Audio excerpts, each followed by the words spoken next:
Laskar Wongkito, Sriwijaya FC bersiap melakoni laga home lanjutan kompetisi ISC melawan Madura United pada tanggal 15 Mei 2016 yang akan dimainkan di Gelora Jakabaring, Palembang.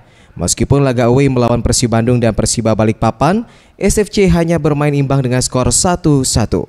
Untuk laga home ini pihak panitia menyediakan 25.000 tiket setiap pertandingan. Menurut Sekretaris Sriwijaya FC Faisal Mursyid mengatakan, untuk harga tiket VVIP Rp100.000, VIP Rp50.000, Tribun Timur Rp25.000, dan Tribun Utara Selatan sebesar Rp15.000.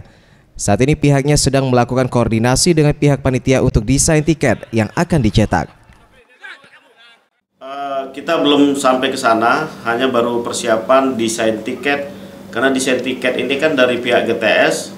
Nanti mungkin di desain tiket akan kami sempurnakan kembali sesuai dengan kebutuhan yang ada di Sriwijaya FC. Persiapan di lapangan juga dilakukan oleh pihak manajemen SFC, mulai dari lapangan, lampu penerang stadion, serta jaring gawang akan diperbaiki. Hal ini dilakukan guna menyiapkan laga home perdana SFC. Farel Dwi Satria, Sriwijaya TV.